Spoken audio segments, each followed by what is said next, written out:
నిజామాబాద్ జిల్లా కామారెడ్డి బతుకమ్మ కుంటలో పోలీసులు cordon search నిర్వహించారు. ప్రతి ఇంటికి వెళ్లి సోదాలు నిర్వహించారు. ముఖ్యంగా వాహనాలకు సంబంధించిన పత్రాలను పరిశీలించారు. సరైన పత్రాలు లేని వాహనాలను పోలీసులు స్వాధీనం చేసుకున్నారు. అందుకు ఉండే వారికి సంబంధించిన ఆధార్ కార్డులను, ఐటీ కార్డులను పోలీసులు పరిశీలించారు. ఈ కార్డన్ సెర్చ్ లో సరైన పత్రాలు లేని 35 ద్విచక్ర వాహనాలను, 6 ఆటోలను, 8 మంది అనుమానితులను పోలీసులు అదుపులోకి తీసుకున్నారు. నిజామాబాద్ జిల్లా బీర్పూర్ మండలంలోని కస్తూరిబా గాంధీ బాలికల విద్యాలయంలో 32 మంది విద్యార్థులు అస్వస్థతకు గురయ్యారు. మధ్యాహ్నం భోజనం తిన్న తర్వాత వారందరికీ వాంతులు, విరోచనాలు అవడంతో నీరసించిన ఆసుపత్రి పాలయ్యారు. కొందరిని టీచీకి తరలించగా మరికొందరికి విద్యాలయంలోనే ప్రస్తుతం చికిత్స అందిస్తున్నారు. ఈ ఘటనపై జిల్లా అధికారులు వెంటనే స్పందించారు. వంటశాలలో సామాగ్రి, నీరు, ఆహారాన్ని మెడికల్ టెస్ట్ కు పంపిస్తున్నారు. హైదరాబాద్ లో రోజు రోజుకి ట్రాఫిక్ నరకప్రాయంగా మారుతోంది. చిన్న వర్షం పడిన రహదారులన్నీ వాగులను తలపిస్తున్నాయి. ఎక్కడికక్కడ ట్రాఫిక్ జామ్ అవుతోంది. సాయంత్రానికి బయటకు వచ్చిన ఉద్యోగులు, విద్యార్థులు, వ్యాపారస్తులు అందరూ ఈ ట్రాఫిక్ సమస్యతో సతమతమవుతున్నారు. సాయంత్రం బయలుదేరిన వారు రాత్రికి గానీ ఇంటికి చేరుకోలేకపోతున్నారు. నిన్న సాయంత్రం నగర వాసులు మరోసారి ఈ ట్రాఫిక్ నరకాన్ని ప్రత్యక్షంగా అనుభవించారు. మియాపూర్, అమీర్పేట్, కోటి, చాదర్ఘాట్, మలక్పేట్ మార్గాల్లో గంటల తరబడి వాహనాలు రోడ్డుపైన నిలిచిపోయాయి. హైదరాబాద్ లోని ప్రస్తుతం ట్రాఫిక్ జామ్లు మొన్నటి ఢిల్లీ ట్రాఫిక్ జామ్లు గుర్తుకు తెస్తున్నాయి. సికింద్రాబాద్ మారేడ్పల్లి పోలీస్ స్టేషన్ దాడి ఘటన జరిగి సంవత్సరం పూర్తయిన తరుణంలో మళ్లీ బోనాల జాతర అంటే పోలీసులు గుండెల్లో రైళ్లు పరిగెడుతున్నాయి. సికింద్రాబాద్ మారేడ్పల్లి ప్రాంతం బోనాల జాతరకు ముస్తాబైంది. విభిన్న రకాల లైటింగ్లతో చూపర్లను ఆకర్షించే విధంగా 3D లైటింగ్ సిస్టమ్ ను ఏర్పాటు చేశారు. దేవత మూర్తుల చిత్రాలతో పాటు పార్లమెంట్ భవనం, రథం చూపర్లను విశేషంగా ఆకర్షిస్తోంది. అయితే మారేడ్పల్లి పోలీస్ స్టేషన్ దాడి ఈ బోనాల సందర్భంలోనే జరగడం, సంవత్సరం పూర్తవడంతో మారేడుపల్లిలో మరే పొరపాటు దొరలకుండా పోలీసులు గట్టి బందోబస్తును ఏర్పాటు చేశారు.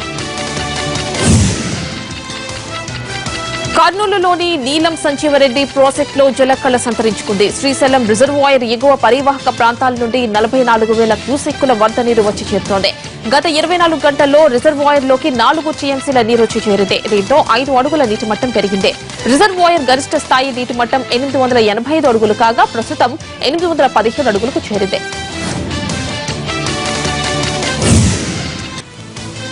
ఏపీలోని కృష్ణా పుష్కర పనులను ప్రత్యేక అధికారి అనంతరాముడు పరిశీలించారు. శ్రీశైలంలోని పుష్కర ఘాట్ల నిర్మాణ పనులను ఆయన పరిశీలించారు.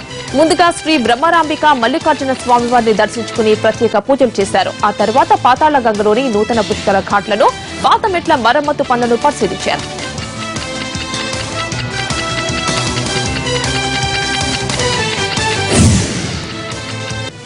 కేంద్ర రాష్ట్ర ప్రభుత్వాలు కార్మికుల వేతన చట్టాలు అమలు చేయడంలో నిర్లక్ష్యంగా వ్యవహరిస్తున్నాయని సిఐటియు నేతలు మండిపడ్డారు. నెల్లూరు టౌన్ హాల్లో సిఐటియు సదస్సు జరిగింది. ప్రభుత్వాలు ఇస్తున్న హామీలు ప్రకటనలకే పరిమితమయ్యాయని కార్మిక నేతలు విమర్శించారు.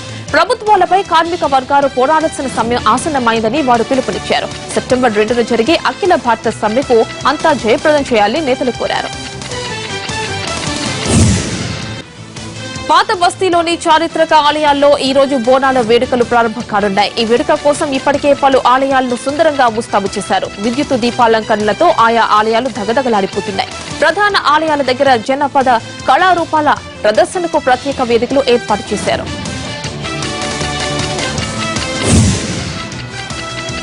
అస్సాంలో వరద బీభత్సం కొనసాగుతోంది. ఇప్పటికీ పరిస్థితి ఏమాత్రం మెరుగుపడలేదు. లఖింపూర్, గోలాఘాట్, జోర్హాట్, మిరిగోన్ జిల్లాల్లోని వరదలతో విలువెల్లాడుతున్నాయి. బ్రహ్మపుత్ర నది ప్రమాద స్థాయిని మించి ప్రవహిస్తోంది. Assam state disaster management authority సహాయక చర్యలను కొనసాగిస్తోంది.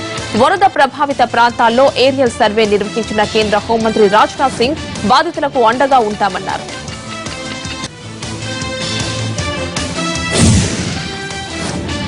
కర్ణాటక సీఎం సిద్దరామయ్య పెద్ద కుమారుడు రాకేష్ బెల్జియంలో చికిత్స పొందుతూ తుదిశ్వాస విడిచాడు. స్నేహితులతో కలిసి యూరప్ టూర్ కు వెళ్లిన రాకేష్ అకస్మాత్తుగా అనారోగ్యానికి గురయ్యారు. విషయం తెలుసుకున్న సిద్దరామయ్య కేంద్ర మంత్రి సుష్మా స్వరాజ్ కు ఫోన్ చేసి బెల్జియంలో ఉన్న తన కుమారుడికి మెరుగైన వైద్య సేవలు అందించేలా చర్యలు తీసుకోవాలని కోరారు. దీనిపై స్పందించిన సుష్మా రాకేష్ కు వైద్య సేవలు అందించాలని బ్రసెల్స్ లోని ఇండియన్ ఎంబసీ ఉద్యోగులను ఆదేశించారు. తీవ్ర కడుపు నొప్పి రావడంతో అతన్ని బ్రసెల్స్ యూనివర్సిటీ ఆసుపత్రిలోని ఐసీయూలో చేర్చి చికిత్స అందించారు. ఎంత ప్రయత్నించినా ఫలితం లేకపోయింది.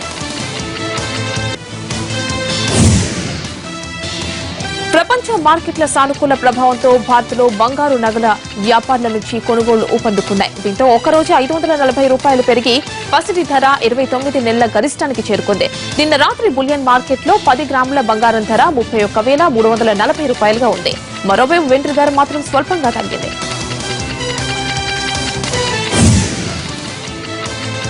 అమెరికా అధ్యక్ష ఎన్నికల్లో పోటీ చేస్తున్న హిల్లరీ క్లింటన్ ప్రచారం కోసం ఉపయోగిస్తున్న కంప్యూటర్ సిస్టమ్స్ లోకి హ్యాకర్స్ చొరబడ్డారు. దీన్ని FBI ఇన్వెస్టిగేట్ చేస్తోంది. ఇది రష్యా ఇంటెలిజెన్స్ సర్వీస్ పనేనని అమెరికా ఫెడరల్ లా ఎన్ఫోర్స్మెంట్ అధికారులు ఆరోపిస్తున్నారు. అమెరికా అధ్యక్ష ఎన్నికల ఫలితాలపై ప్రభావం చూపేందుకు రష్యా ప్రయత్నిస్తున్నట్లు కనిపిస్తోందని డెమోక్రటిక్ పార్టీ అభ్యర్థి హిల్లరీ క్లింటన్ తరపున ప్రచారకర్తలు అనుమానం వ్యక్తం చేశారు. అయితే ఇంటర్నల్ కంప్యూటర్ సిస్టమ్స్ కు హాని జరిగిందని అనుకోవడం లేదన్నారు.